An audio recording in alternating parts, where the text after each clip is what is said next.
All right. What is going to happen? What's up? How's it going, guys?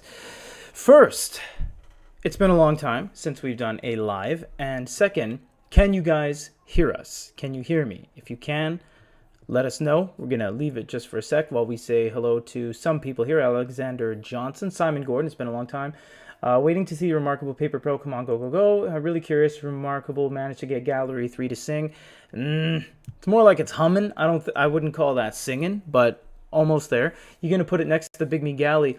Actually, no, we're not going to put it next to the Big Me Galley. Our galley is dead. So, oh, we hear you fine. Perfect. Thank you. So, I know you guys might have seen the past proceedings with Pocketbook, the Viva, the Sharp 8, pardon me, the Goody Reader Big Me Galley. Thanks, guys. Thanks, GoPal. Gallery 3 is not kind of ready yet, and we tried. We were selling it for 16 months. Didn't really pan out, so that's the way it goes. It's not quite there. So if you guys don't know, this is the Goody Reader Live. We do occasional lives, now less than usual because the metrics have been terrible, and aside from you wonderful people that join, there's zero viewership on the lives. We just do it as a pleasantry, kind of a kickback to our users and our viewers, and just to, you know, if you guys say jump, we'll jump, and we'll show you the device as best we can. But we don't really do lives anymore. It's just, it's in the nicest way possible. It's not worth the time and effort because the grand collective of people don't receive well to it. So what do we got here today? We have the Remarkable Paper Pro. Now, right out of the gates, you'll see that this thing refreshes horribly. It horribly refreshes, and you know, I'd like to say it's not Remarkable's fault, because it's kind of not, but it is, because it's not like they just landed on this technology and they're like, oh, you know, we didn't expect this. This is a long time coming. So this purple flashing you see, this horrible refresh, these slowdowns, these flickerings and all that stuff, this is all the inherent nature of Gallery and how kind of slow and flashy it is. Now, Gallery is different from Kaleido in that it looks phenomenal. And asides, thanks for the election ad just then. Election ad. Oh, I don't know, Simon. I don't control the ads. We need to monetize, obviously. That's how we make money as a company. So I'm sorry if there's ads occasionally, but if there's no ads, we wouldn't be alive. So that's what's going on. Gallery looks so good. It just looks really, really good. However, Remarkable did something that kind of goes against what Gallery is supposed to kind of be, and that's a flawless appearance of the overall quality. Now, what they've done is they've actually added a coating of this really, really fine, rough, almost like a sandpaper on top of it. And it's hard to see on a webcam. You'll have to watch the main video we did. But if we catch some light here, these lines aren't as concise and smooth as the ones on our Goody Reader Big Me Galley. And that's because it ends up being just a little bit fuzzy on this unit. It is a fairly large screen, and it's not 300 ppi, and they have this fuzzy layer for the benefit of the pen to be really good feeling on the page itself, but that doesn't really reflect into a good viewing experience. In fact, it's an awful viewing experience. One moment.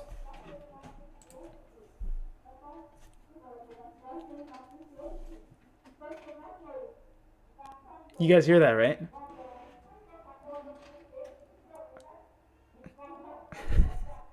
All week. Right now it's election season, not election season for like the prime minister or anything, but election season that they have these campaign cars that drive around the city nonstop, seemingly parked right outside our office with loudspeakers, and it never stops. Okay, they've gone that way. Okay, perfect. Back to action. All day, every day we're filming, and we would be like, hey guys, what's going on? And then boom, these loudspeakers and these cars that drive by. It's pretty funny, but to each their own.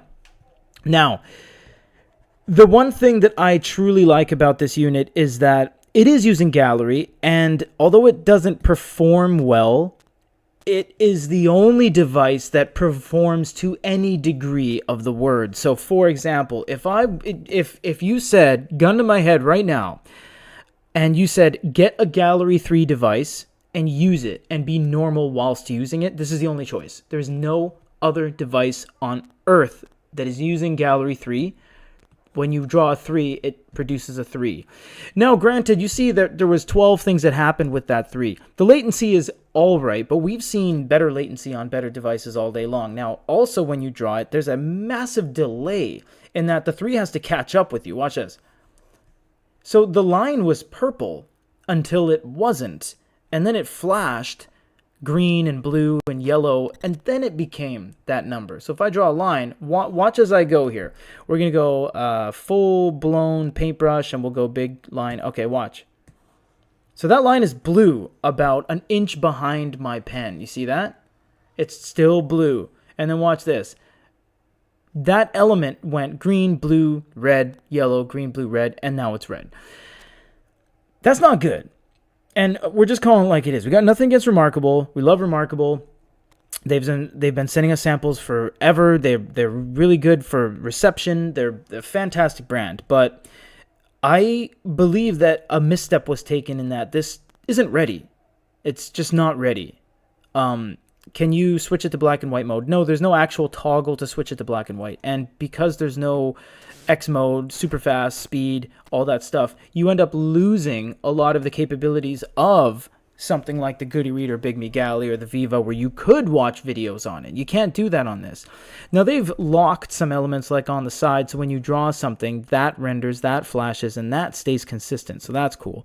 The highlighter is a little bit goofy too. You see how it's sloppy and sloshy, and it overlaps. It's almost like you're drawing with oil paints, and then when you let go, it takes so long to render.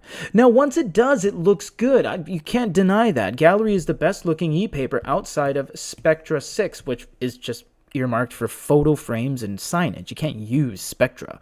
You can use Gallery 3, kind of, on this unit.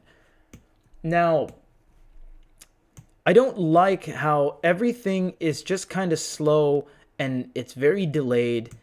And when you select something, it just doesn't kind of do it right away or well. And I really don't like how it has to go back in its processes and rethink and be like, okay, well, he's coloring right now. It's blue, but it's pink where my pen is. And this is all to mitigate the slowdowns. I get it. Now watch, when I let go, all of that has to go through its thing. I think that was something that they added as a disclaimer at the beginning of the device when you start it. But I think it's almost like a little bit of a cop-out excuse. So they have this device with the inherent nature of it being slow, and then after the fact they say, hey, you're going to see lots of refreshes, you're going to see lots of slowdowns, it's going to flash a lot. It's like, couldn't you have fixed that? And I'm not trying to be rude, but right? Couldn't you have gotten the product proper before you released it? And some might say, well, that's the best you can do. Okay, well then don't do it.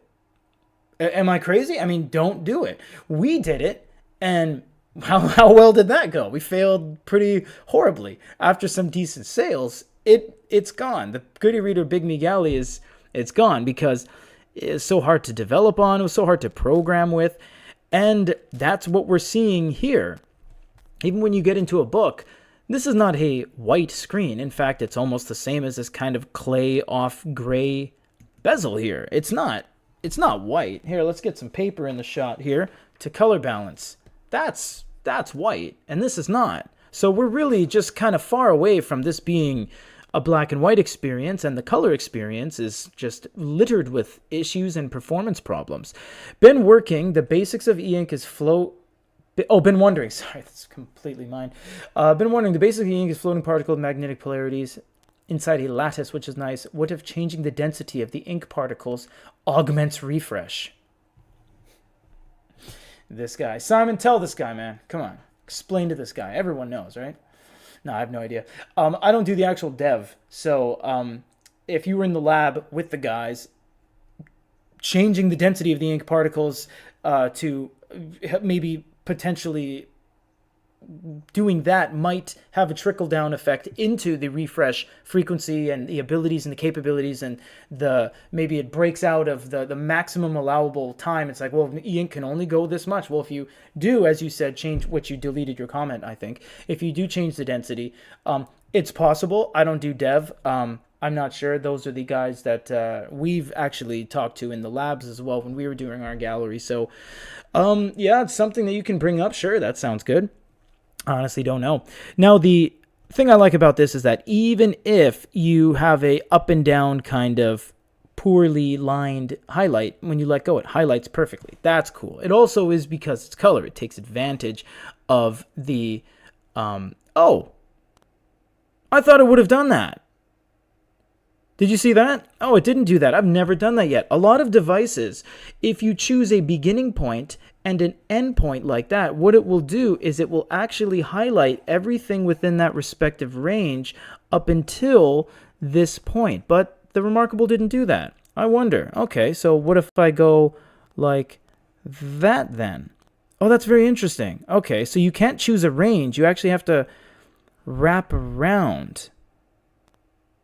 And now it doesn't do it. Wow, that's inconsistent. Well, either way, a lot of manufacturers have their kind of quirks and stuff. And again, this is all things that can be changed with software updates. And I'm sure they can do some things down the road that they can just utilize software updates over the air, OTA, and change things for the individual users. But what I am saying is that, objectively speaking, the unit as is, I don't truly believe to be ready. I'm not saying ours was ready. It kind of wasn't in a way. It was just working within the limitations the best we could. But Remarkable is a massive company, so they, in a way, they should kind of know better to that degree.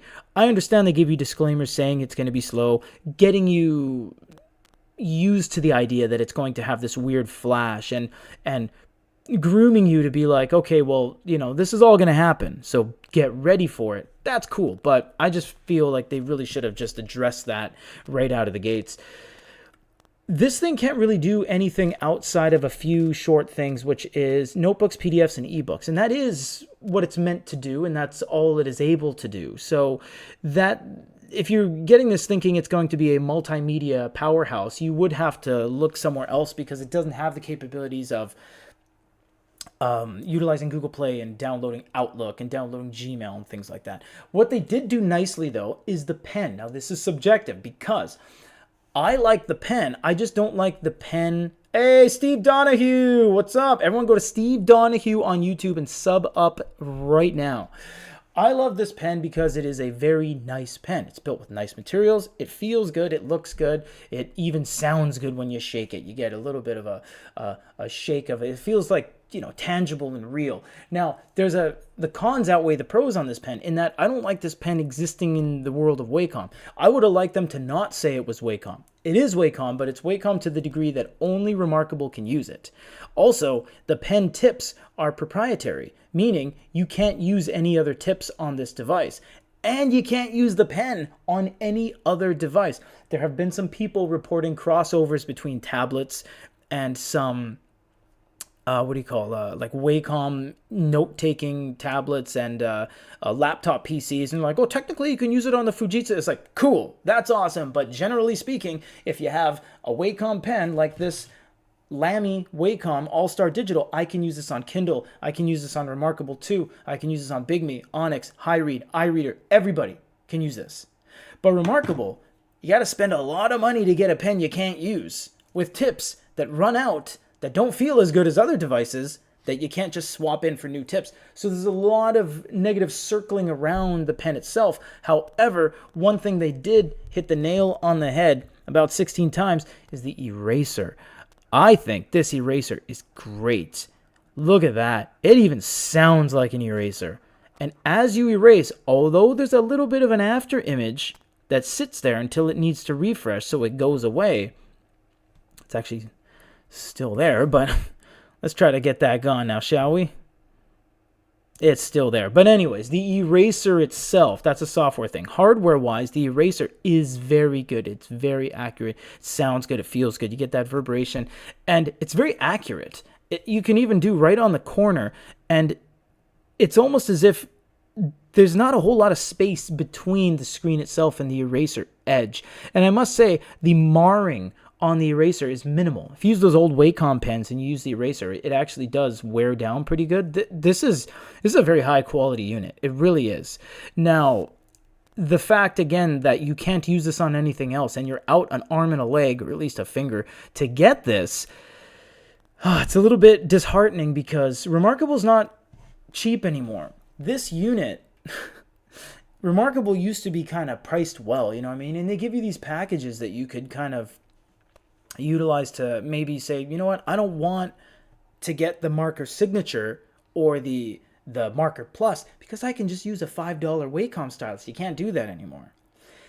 And if you get this unit with this pen and a type folio, this can be over $1,100 USD. That's some big money. This thing starts at $600 USD.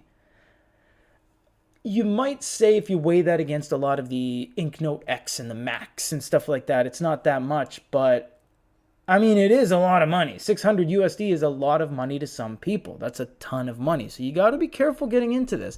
Depending on your region, this starts at, why is that? Okay, this starts at 580 USD, and depending on packages can go to 1100. That's a ton of cash for something that just, look, that staining is still there. And honestly, I don't even know how to, okay, there it goes. Yeah, so you really got to kick it about 4 or 5 times for that to go away. Now that the remnants of that is gone, so that's good. Now, functionality-wise, as you saw in our review, which we're not going to go over right now, you can convert to text, you can send by email. I like this one, actually. This one's really nice. So say someone sends you something, right?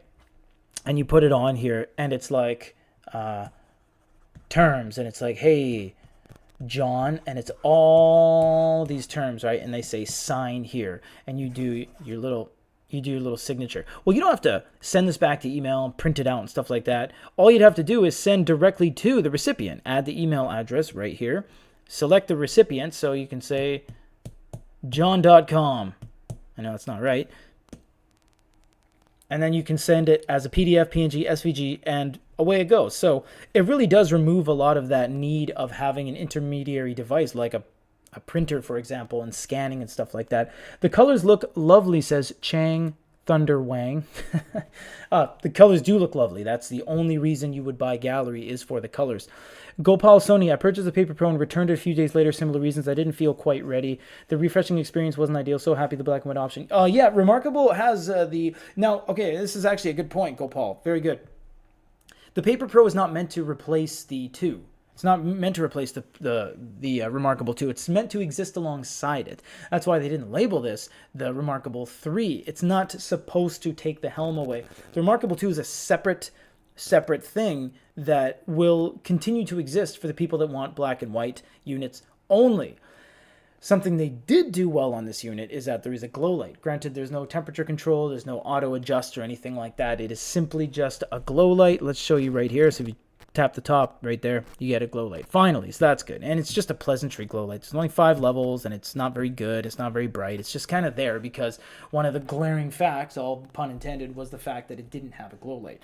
Now, yes, Gopal, we have heard many people get this, and they're just being so shocked by what Gallery 3 brings to the table, in that it's not going to be like a Kaleido unit, and it's not going to be like a black and white unit, and it's not going to be like an LCD. So there's no parallel move to going from like a tablet or the PC or the tab or the smartphone you're watching this very video on over to Gallery 3. So it was so much of a shock to the sensibilities, is that a lot of people got kind of scared that, you know, $600 to $1,000 of their money got tied up into this device that just kind of shockingly trudges along into focusing, into refreshing on things that it should have been focused on, like a simple UI interaction like that, or a swipe, or an X out, or a new page, things that just take so long on this. They really should have fine-tuned the unit and got it ready to a state where, like we said at the top of the hour, to a state where they didn't have to make the excuses. They didn't have to give you the disclaimers that this thing is going to be slow. Why would you want to release a device and say to people, hey, just letting you know it's going to be slow? It's like, well, thanks, I guess, for the heads up, even though it's not a heads up because it's in front of me. And the disclaimer was after I purchased the unit. I didn't see any disclaimers prior to me buying the unit. You guys made it look good on the advertising videos. So anyways, We're 5 minutes out. You guys, we don't have too many chats here, evidently, which is why we don't do the lives anymore. I like doing these lives because it breaks the the tedious just in and out revolving door of the reviews that we do, which is why I do unboxing e-paper as well. Just little side segments to break it up because we have to talk to our YouTube guys and be like, hey, what's the best for searches and the best for SEO and stuff like that. And even though this only gets 200 views, this is kind of nice to just talk to you guys and just go over everything. But yeah, we're not going to be doing too many more lives, except, you know what?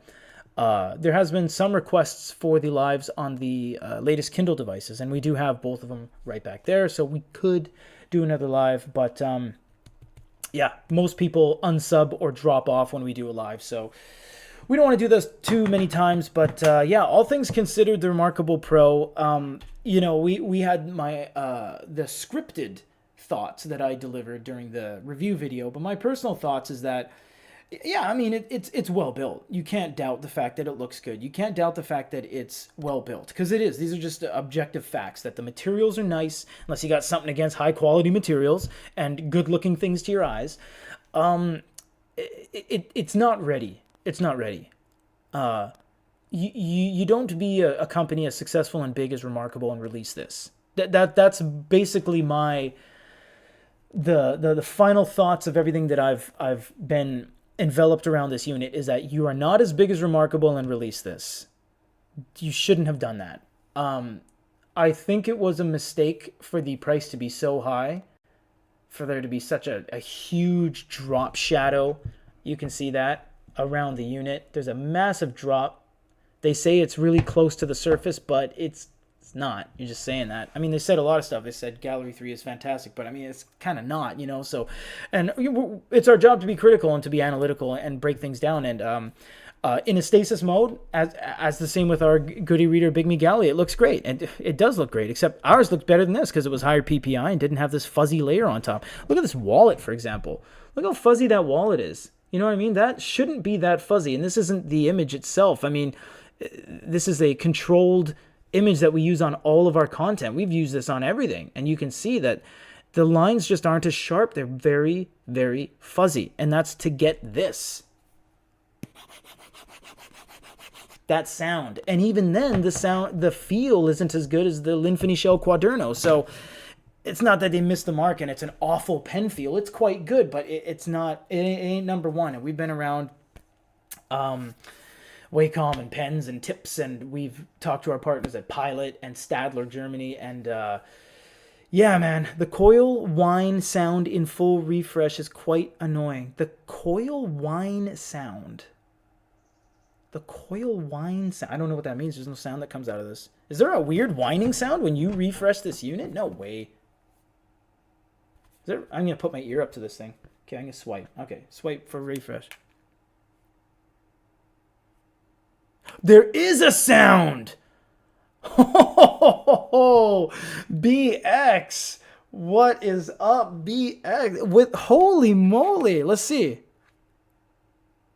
My God. I can't even. Okay, dead quiet. Let's see what we got. Okay, here we go.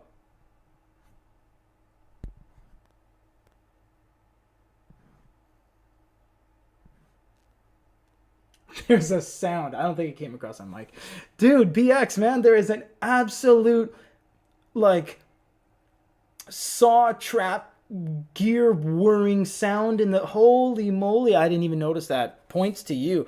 Let's go to some comments before we wrap up here. Steve Donahue, in lives, you always show this effortless encyclopedic knowledge plus sharp elbows and real criticism. I don't know why they're not popular. Oh, Steve, thank you, man. Seriously, they're not popular because they're not popular. And if they don't get picked up on YouTube, we're not going to do them. Because in the end of the day, we have employees, we have staff, we have things we need to... infrastructure, we have things we need to pay for, hosting. That's why we run ads, and that's why we do YouTube, so we can get money. I mean, obviously we need to survive as a company, so that there are ads that play here and ads on our videos, we do apologize, but that's the way it goes, because if not, this would just be handouts. We got Chang Thunderwing again. Gallery is just inherently expensive. Do you think we'll get cheaper devices with this tech? It's pretty expensive. It's pretty expensive. And it's also a supply and demand thing. So if you have something that nobody's buying. That's why it's expensive. That's why e-readers are expensive. Some people are like, why is an e-reader $199? Well, because when you go to India and you go to mainland China and you type in tablet on Wish, you're getting tablets for $7.63 plus $5 shipping. Well, I mean, that's why. Because everybody on earth is buying, hey, I'll take 20,000 black shell housing tablets, 7-inch. And they're like, okay, here you go. Here's a big truck. But with e-readers, Amazon, sure, they say I want 1 million. But then, Big Me says, hey, I want 27.8s for this week. And Onyx says, hey, I want 33 10.3s. It's not as much. So they can't say, okay, here you go, $1 each. It's not possible. And remember, Chang Thunderwang, there was over $100 million invested USD into this screen tech. 100 million with one device using it. This guy. So I kind of get why it's $1,000, but to be honest, yeah, it's not there. It's really not there quite yet. BX, you've blown my freaking mind with this sound, man. I did not notice that until you put it right up to your ear. It's a very obvious humming noise. Oh, I'm getting a call. Let's answer it. No, I'll answer it later. Finally, we have Zenless Zed. What do you think is better for sketching? Remarkable Paper Pro or VWoods? Oh, VWoods by far. But if you said Remarkable Paper Pro or any black and white, I would just say any black and white. But you're giving me the choice between those two. The Paper Pro, again, guys, it's really good. I love it. Because I didn't have to buy it. I think it's just... Although they show it to be this really nice, like flawless drawing experience, but then you get it, and then you try to do it like that, and it's like everything's flashing over there, and then you go like this, and Blackland's pretty good. There's not too much going on there, and you're like, okay, let me add some color, and then you get your green, and you go like this, and you're like, oh, that's not like what I wanted it to be, and then it flashes like, oh, that's the end result? Oh, okay, well, forget it. Okay, let me try again. And then you do it again, and like, that's fuzzy, that's blurry, and again, that's to make it fast, I get it. And then you're like, okay, well, that doesn't look good. Oh, wait, it's changing. What, that's the green? So that you have to get a device that you must deal with rather than coexist with, it's conflicting. That you're getting this device, and every step of the way, you're kind of fighting it. You're always just fighting it. Kaleido works. Doesn't look as good, but it works. It's proven to work. Everyone uses Kaleido. But that's what it is.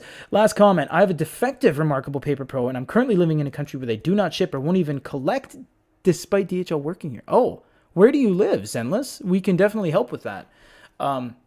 We have locations in the USA, Canada, and Japan, Hong Kong, and mainland China. So if you do need help with a return, we can facilitate it over to Remarkable, and we can talk to them as well to get them to help you out. DHL works in every country, man. I mean, even, I won't say the name of the country, but even some closed-off nations, DHL still delivers there. So Georgia. Oh, Georgia. Yeah, they got DHL. We've shipped to Georgia before. What?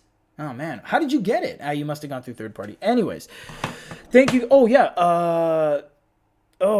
You know what? Our chat is not working today. I don't know why. It says that we have chat open, and I can see your guys' information. Oh, what am I doing? I'm paper and pen, man. I'm 1980, so I'm old school and new school at the same time. What we're going to do for you, man, is you are going to email us right here at store@goodereader.com. That's store@goodereader.com. Email us there. We'll help you out. We'll start an email chain with you and Remarkable, and we'll get you all taken care of. If you bought something, this unit just came out, so 100% you got warranty. I guarantee that. Big Me e-reader is a good product, and Pocketbook. Yeah, Pocketbook failed, and our product failed. So they're good. They worked, kinda, but they failed. I got it from their official site using mail forwarder from the US. Oh, yeah, so technically kind of third party-ish. Yeah. We'll do the best we can, help you out. We have obviously links with a lot of people. We're a Fujitsu warranty depot, Onyx, Pocketbook, etc. Yeah, so one more time, look at that. Email us there. Any of you guys can email you there if you have any questions, comments, or concerns or whatever. Leave a comment down below if you need to. This is one of the last lives we'll do for a little bit. As we said, our team doesn't like us doing live, so this is kind of going rogue.